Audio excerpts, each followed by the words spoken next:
Hello and welcome to the Law of Attraction Tribe. I'm your host, Stephanie Keith, and I want to share today about this little experiment that I've done over the last month or so.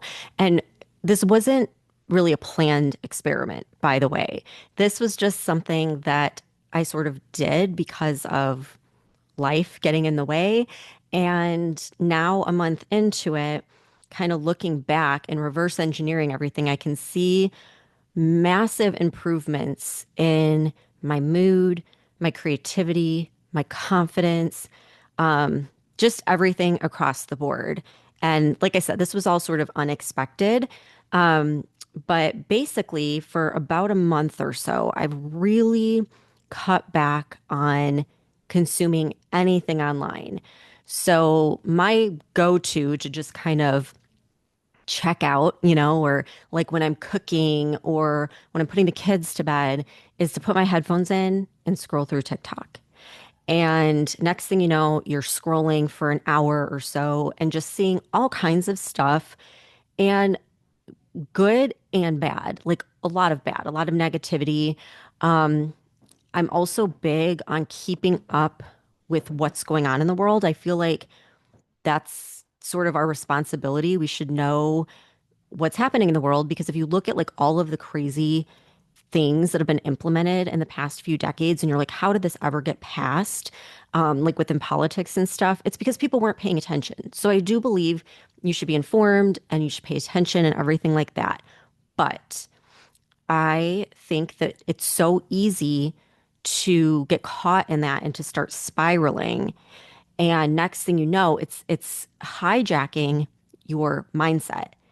And so I wanted to bring this up on the podcast today because I don't think people realize just how much messaging and other people can be influencing your thoughts, your feelings, your mood. And I think a lot of times we will be feeling really negative or really down or really fearful. And we will be so hard on ourselves and think, what's wrong with me? Like, why am I being such a negative person? When the reality is, you're feeling that way because you're literally being conditioned to feel that way. You're being exposed to all of these different things that are putting you in that state. And if you cut out social media and like all of these things that you're consuming, you'll feel different. You'll go back into the rhythm that you're supposed to be in. And I want to explore that a little bit today because, I like looking at things as a science experiment and understanding the brain and how it works. And obviously, I'm very into subliminals. And I think that there is so much subliminal messaging happening that we are completely unaware of. And I don't necessarily think that it's all sneaky and shady. Like, there definitely is some of that where there are purposeful subliminals and things like ads.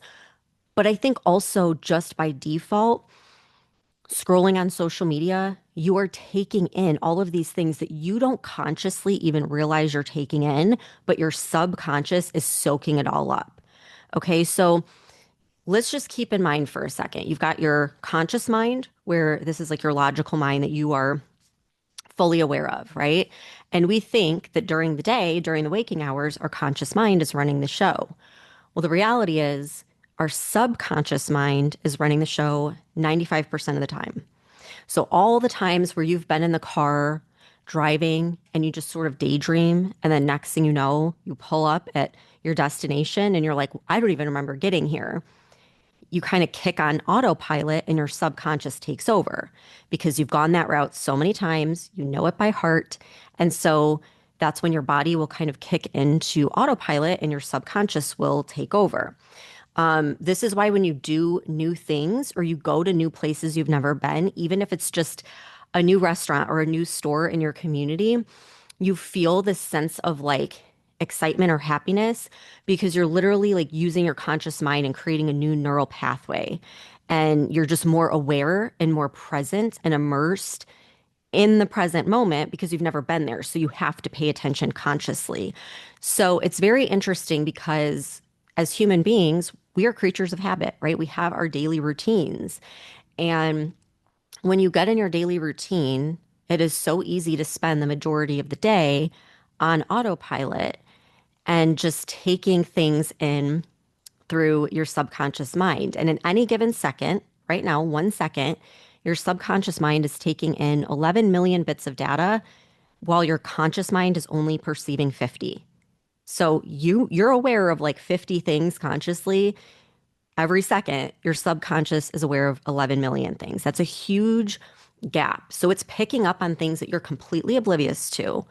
And I think social media, just media in general, has added to that in a big way. So I want to talk about it because it's not to make you paranoid about what you're taking in, but I think when you understand what's happening, it's really easy to see how easily you're being influenced or manipulated, and how some of the feelings and the thoughts that you're having probably aren't even your own. They were literally like placed there subliminally. And if you do this sort of, I don't want to say detox, but you just take a little break from all of the things that you're consuming, it drastically will change like every area of your life. And so, like I said, I started doing this by default about a month ago. And the reason is because the school year's starting. I'm homeschooling Amelia and to a large part Aiden, even though he is going to a program for a few hours just for that social interaction. And so I had to kind of take a step away from a lot of the things that I was working on. And what do I say working on? Like the free time I had scrolling on TikTok, basically, and pour myself into, building the curriculum and planning things and helping Alexis get her dual enrollment stuff scheduled. And so I've been basically spending no time on social media. If I get on, it's to quickly post something and then I get right back off, or I'll scroll reels, and I've programmed my reels to just be funny reels. So every single night at like 7 o'clock, I guess the algorithm is just picked up on like if it sends me hilarious content, I will consume it. And so every night at 7 o'clock, my whole feed is just hilarious content. And the reason why I like that, and I won't spend a lot of time, but maybe like 5 or 10 minutes, is because I feel like laughter is the best medicine. And if you end your day on a funny note where you're like laughing, it's really priming you as you go to bed to just be in a good mood, a happy state, instead of dwelling on like stressful things that happen throughout the day. It's a great way to decompress. So I've pretty much been doing that. And then I've allowed myself to actually like watch a show. Like watch a show just for the sake of watching a show and having fun. Now, yes, that is consuming content, but the difference between choosing a show on Netflix versus, scrolling on TikTok for 2 hours is you're intentionally picking out something to watch, right? And it's like it starts and it ends in whatever, a half hour, and you kind of have control over that. But I think what I did was I was just sort of in this mode of feeling like every moment I had to be doing something productive, and I wasn't really allowing myself time to decompress. So I basically like stopped everything I was doing, like stopped feeling like I have to post a certain amount of time, stop just aimlessly scrolling when I'm bored. And instead, I've been immersing myself in the homeschool thing. And then if I do something, it's highly intentional. Like I'm going to watch this show because my friends are watching it and they're all talking about it and whatever. Like I want to be part of the conversation. So that's it. Like I wasn't planning on like this whole detox and making it this whole thing that's a big chore. I just sort of stepped away from being immersed in the online world 24/7. That's it. Not that I haven't been on it. I've been on it. I just have not been like on it all the time. And as business owners with an online business, you feel like you have to be on it all the time. And I'm just like, screw that. Like, I don't have time for that right now. Stepped away. So, like I said, my mindset has been so much more positive, and my level of fear is like non existent because I think part of what I was doing was consuming, like not necessarily the news, but I was just making myself aware of what's going on in the world and in politics. And surprise, surprise, most of it's negative, right? Like there's always going to be that negative spin on things and that fearful spin because fear sells. And the news figured that out back in, I think it was the 80s. And so that's why they focus on these really horrible stories because it keeps people tuning in. And so I've cut all that out, and like there's just no fear, there's no anxiety. I just feel re-energized, and as a result of that, my creativity has been insane, and my energy has been insane. So in this past month, I have basically developed like three different programs that I'm going to be launching throughout the rest of the year that completely came as these just creative sparks, these creative ideas that I just got. And because I wasn't so wrapped up in meaningless stuff on social media or online, I got so much done, but it felt good. It didn't feel like hard work. I was just in this constant state of creative flow literally every day where it's like I didn't even want to turn it off because I was so like just immersed in everything that I was doing. And that's the difference between taking aligned action that's coming through your intuition versus forcing hard work. So, anyhow, this led me down doing a little more research into subliminals and the history of it. Because obviously, you know, I use subliminals all the time, every day, without fail.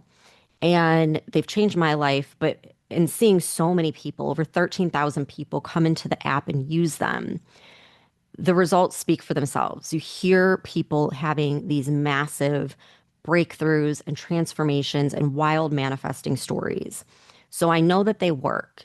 But taking this little break from social media, I just had this sneaking suspicion that there's just so much subliminal messaging that we're exposed to, even more so than when we were younger. Because now with the online world, it's everywhere, like constantly. We're always online. And I think it's really affecting us a lot more than we realize and a lot more than we want to admit. So you've probably heard me tell the story before. In 1957, there was this guy, James Vissery, and he owned a movie theater. And what he did was he flashed the words, drink Coca-Cola and eat popcorn on the screen. But the kicker is he flashed the word for 1/3,000th of a second. So your conscious mind, there's no way you're going to see it, right? But that's the thing, the subconscious will. Because remember, it's picking up 11 million bits of data while your conscious mind is like maybe noticing 50. So he did this at his movie theater, and he said that popcorn sales went up 57% and Coke sales went up 18%.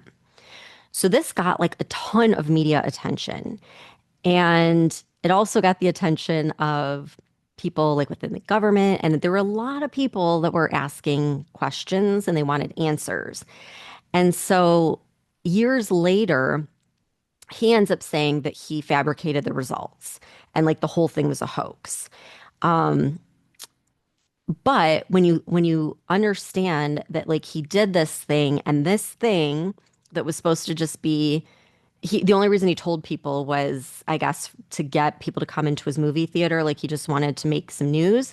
But it ended up creating like awareness of subliminals, and people started freaking out all over the world thinking that they're secretly being controlled by subliminals. And when you think about like the Cold War and just everything going on, it really like went like a lot farther than I think he realized. So was it a hoax? Or did he say it was a hoax because he was getting all this heat? I don't know. But what I do know is this little thing he did turned into a PR nightmare. And people were wondering, like, are we being tricked to buy products? Are we being manipulated with subliminal messaging? And um, that's really how this like came to the forefront, where people even started understanding what subliminals are. And so, if you're new here, subliminal, it basically just means any stimuli that's presented below the threshold of conscious awareness, but perceived by the subconscious. So part of that 11 million bits of data that doesn't make it into the 50 bits that your conscious mind processes. Okay, so the way that I've always looked at this, because if you go and you research subliminals, they'll quickly say, like, oh, it was a hoax, the whole thing was made up. But just think about it for a second. If you were the head of, say, Coca-Cola, and this starts blowing off, and customers are pissed, and they want to know if they're being manipulated with subliminal messaging, wouldn't you find it beneficial to get this guy to retract his story and to say this was just a hoax so your customers aren't coming for you thinking that you're tricking them? I mean, it just, to me, like that seems logically what happened. But of course, the official response was that it was all a hoax. But there have been various studies throughout the years. And what's interesting is they'll do these studies and they'll have these like crazy results. And then you won't hear of anything for a long time. And then eventually it just falls off the map. And I think there's a lot to do with that. I think there's a lot of funding. People aren't going to fund this. Big corporations don't want this information to get out. So you just have to kind of take everything in the context of that like the information out there is very controlled and manipulated. Surprise, surprise. So they did a study in the 80s into the 90s, and this was subliminal priming. And it had to do with words that were, again, flashed. So these are visual experiments that they did. So researchers flashed words like thirst or drink so that the participants in the study couldn't consciously see it. But again, your subconscious can. And later on, those participants were more likely to ask for a beverage than when given the option than to say, no, I'm good. So the whole point of that experiment was, can these little subliminal cues, like flashing a simple word, nudge your decisions and actually make you more likely to take a certain action than if you hadn't seen the subliminal, right? And so it found that, yeah, like that is what was happening. Now, it won't make you take an action that goes against your values. So if you've ever gotten into hypnosis, hypnotherapy, that's one of the first things they explain. I've had a lot of people on the podcast talking about it that are hypnotherapists, where you have your conscious beliefs, and there's things that, you have like these moral values, right? And a moral compass. And under hypnosis, you wouldn't do anything that you wouldn't normally do. But if there is something you would do, it might like help you do that a little bit more, if that makes sense. But it's not going to like completely change your values. And the same goes for subliminals. So I just wanted to say that because I think when people look at these studies, that's where like ethics comes in as well. And I think that's another reason we don't see a whole lot of studies, or at least not in the past like 20, 30 years, because ethics comes into play. Like, are you forcing people to do something that they wouldn't want to do?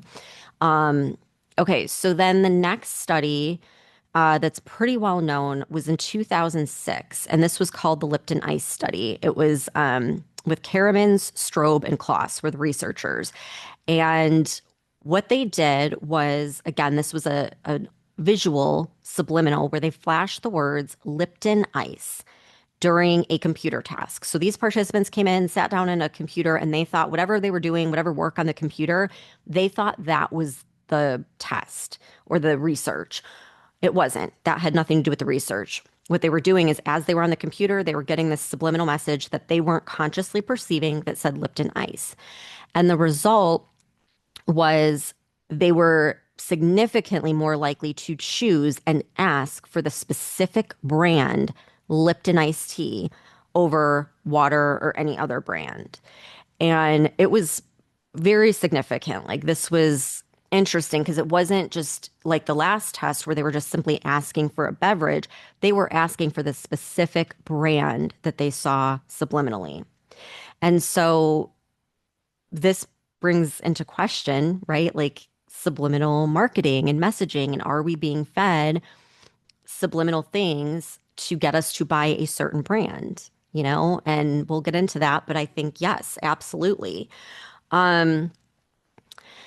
So I want to bring up another one because this is very interesting. Okay, they did in 1991, they did the self-help tapes study where they had participants listen to these self-help tapes, and the self-help tapes were labeled as either memory or self-esteemed, but they actually switched the tapes. So if you had a tape that was labeled memory, you were actually getting a tape that was on self-esteem and vice versa.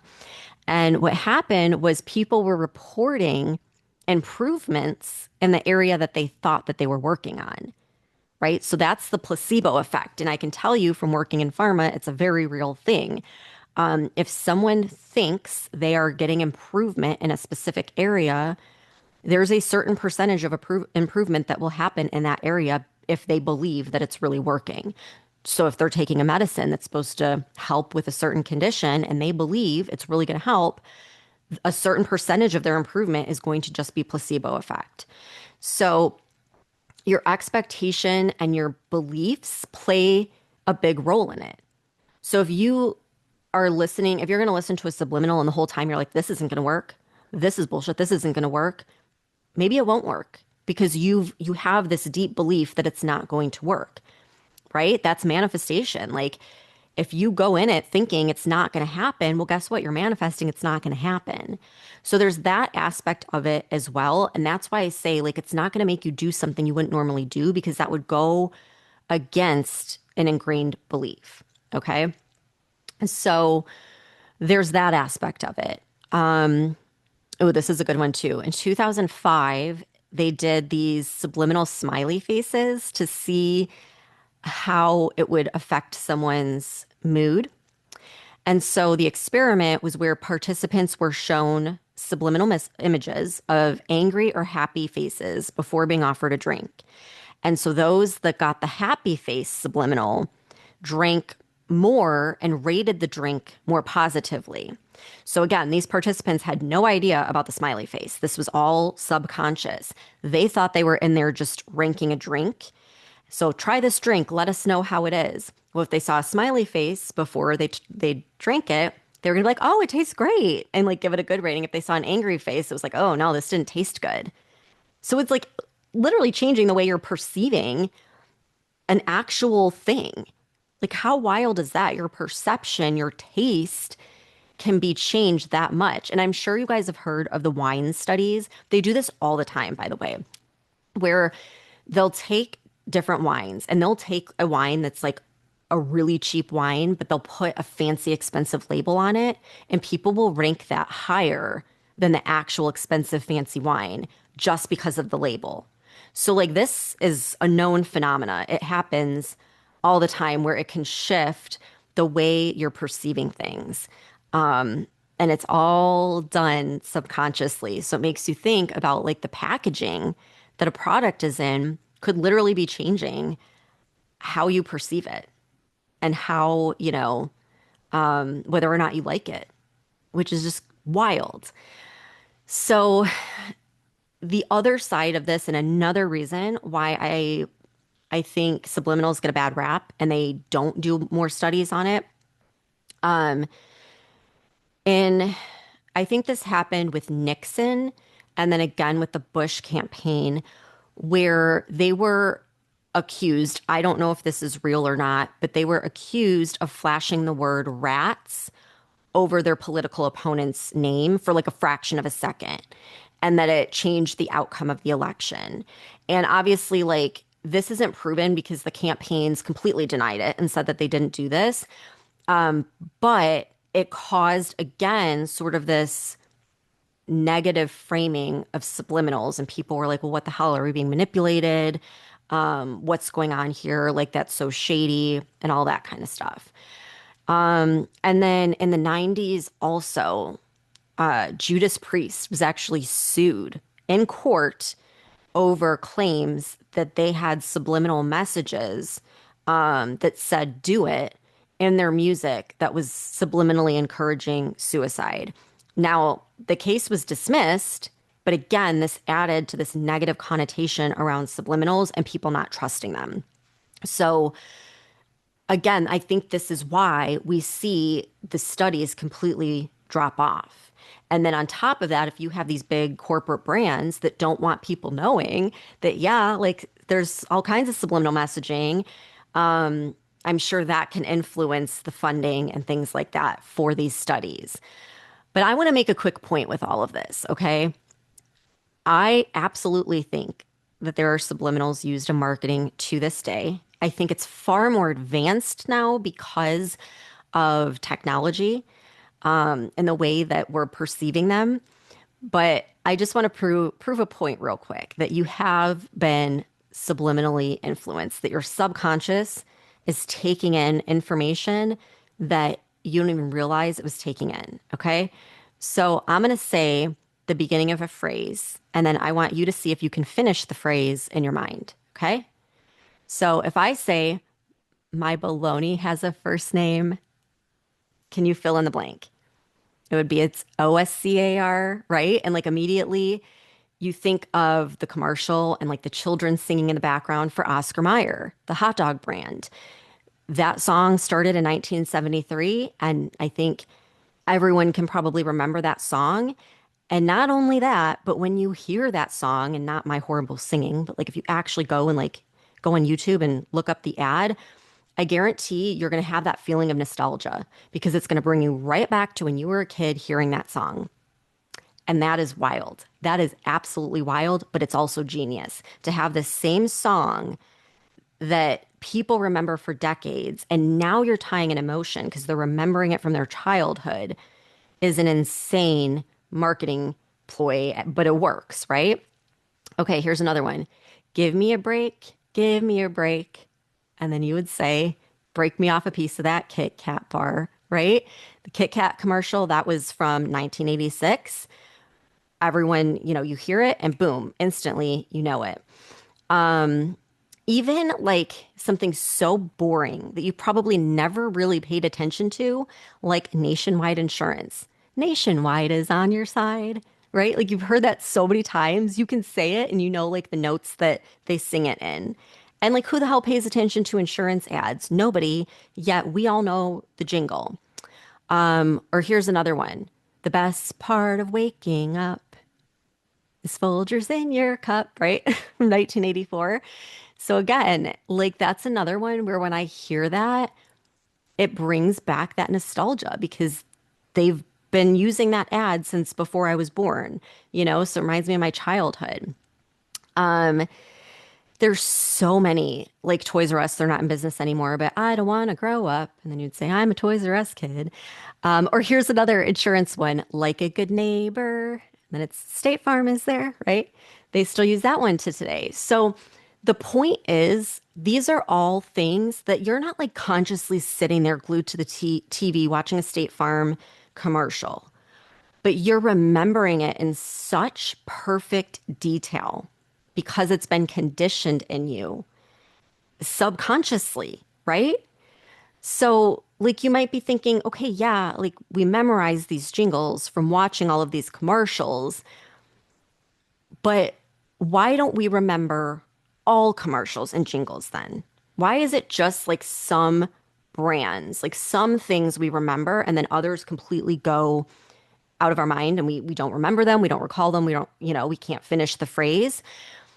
Is it just repetition or is there more there? Are they doing something? Are they embedding something subliminally to make you feel a certain way? And that I think is the key, is when you're blending the repetition with emotion. And we know that is so powerful for manifestation, for reprogramming your subconscious beliefs. So is that what's happening? Or are there actual subliminal commands embedded? We don't know. I don't know. I don't know if we'll ever know. But I have a sneaking suspicion that absolutely they probably are. And remember, like I used to work in sales and marketing for big brands. And I can tell you, like, absolutely, I would bet money on all kinds of subliminal messaging happening. So here's another thing just to kind of prove my point, okay? Do you really think the beauty industry would be worth $450 billion dollars today if women were confident enough to not wear any makeup? Like, why do we wear makeup? Because we aren't confident in the way that we look. And so we put on all this makeup every day. I'm guilty of it. I wear it every damn day. There's decades of marketing that are telling your subconscious without coming out and saying it consciously. It's giving the message to your subconscious that you're not pretty enough to go without makeup. And their brand will make you feel beautiful. And that's important. It's going to make you look beautiful. It's going to make you feel beautiful. Because when they appeal to your emotions, you buy. Buying is emotional, it's not rational. And this is another thing that's been widely studied. And any marketer knows this, that you can't sell a product based on rational logic alone. You have to have emotional appeal. This is why brands sell to your pain points because they bring you pain, they bring you emotion. So they're going to touch on those rather than just saying what the product is used for. So this is why you have brands like Coke, for example. They use slogans like open happiness or have a Coke and a smile, right? Because they're not selling you a beverage. They're not saying like have this refreshing beverage on a hot summer day. They're saying open happiness because it's literally creating a positive emotion in your subconscious. Just like the study with the smiley face that they saw right before they drank the beverage. Well, if your beverage, if your can says open happiness, you're going to feel pretty good drinking it. See how that works? Like you're tying in emotion. What does happiness have to do with soda? It doesn't, but they can make it so it does. I know when I worked at Coke, that was when I think that was when they started using open happiness, or there was like a big campaign around that. And we would all joke that like, oh yeah, that's for everyone except for the employees. We don't get to participate. We don't get to participate in the happiness. It's actually pretty unhappy here. Another one is notice the Corona ads for Corona beer. They're always set on a beach that looks so relaxing, like the perfect getaway destination, because they're not selling you a beer. They're selling you this feeling of relaxation, of freedom from, the day. And so you drink this beer and you relax. That's what they're selling you, the feeling. Disney, they don't sell a theme park. They sell the happiest place on earth. Another one, because I worked in the pharma industry again, notice how every pharma ad, it shows people laughing and like living their best life. And they're always running or biking or hiking, like doing some sort of like outdoor activity. And they're all smiling because they're not selling a drug. They're selling quality of life. They're subliminally telling you, or your subconscious, that if you take this, you can have this life. You can run and bike and laugh and whatever. That's what they're selling you. And so, a fun little experiment that you can do, or a little research project, is go online and type in any brand that you bought in the last week. It could be anything, something about the grocery store, something you bought online, just something you purchased this week. Go look up their website. What is their slogan?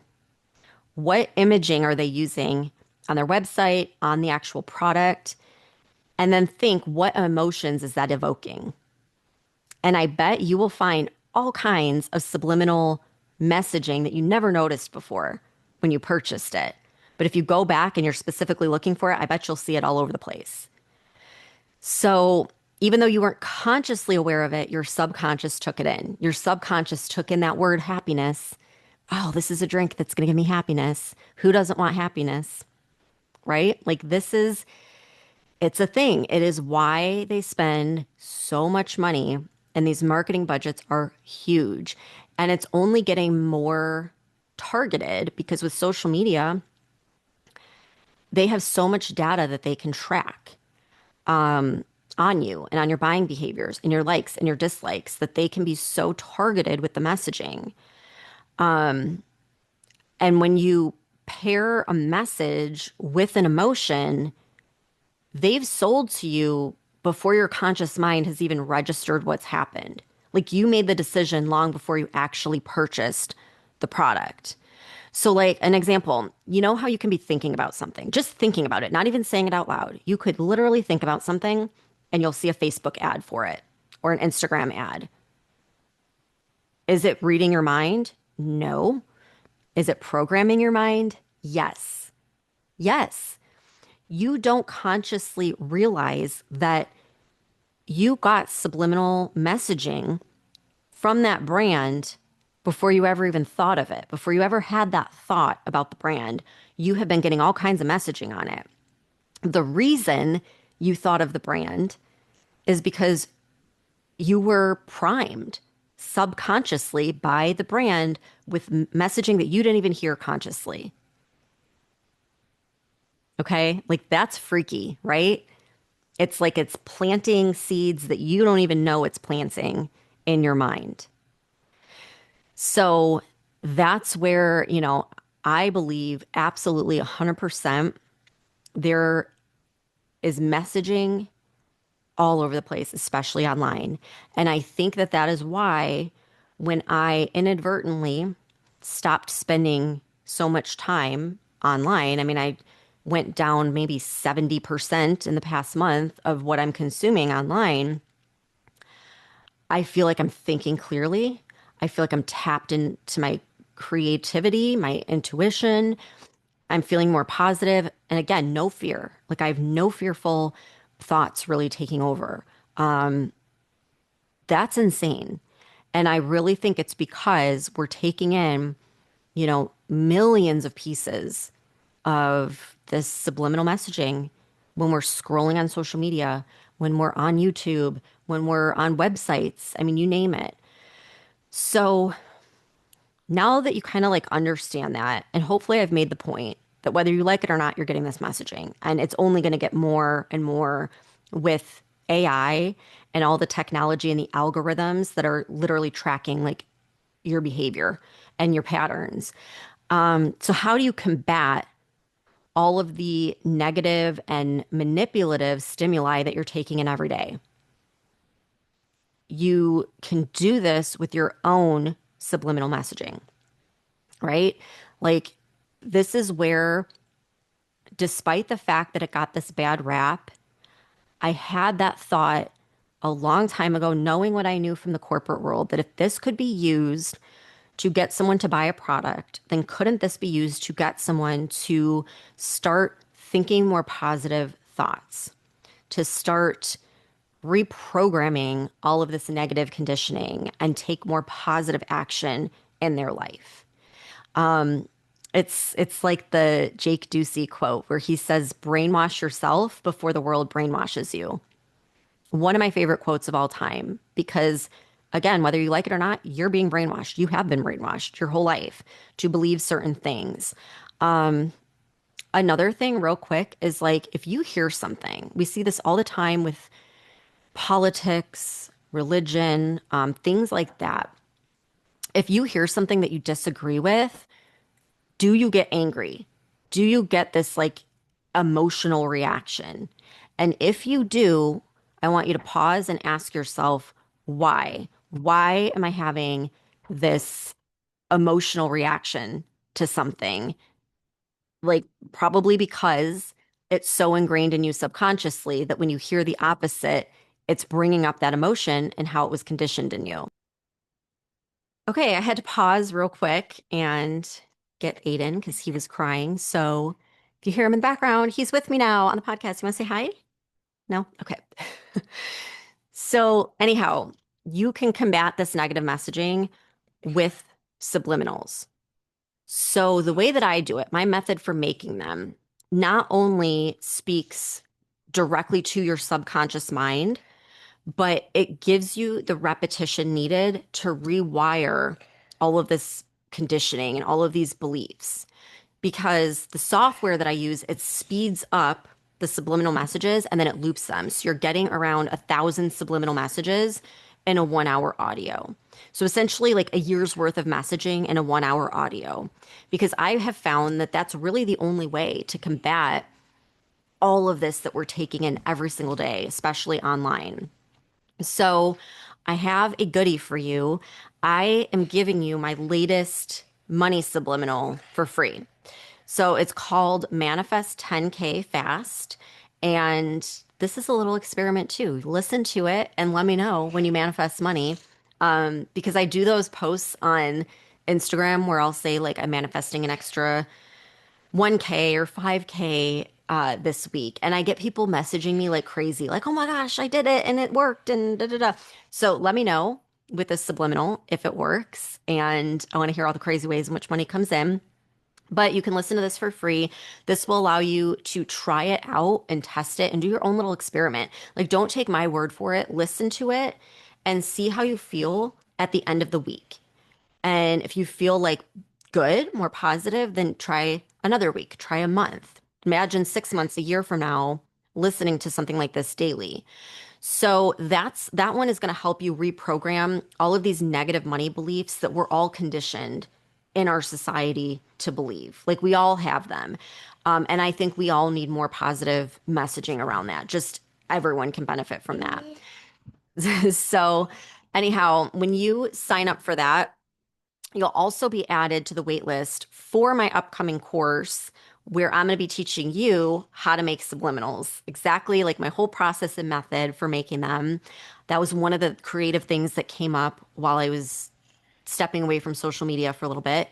So, anyhow, to get the free download, just go to lawofattractiontribe.com. You'll see it right there on the front page.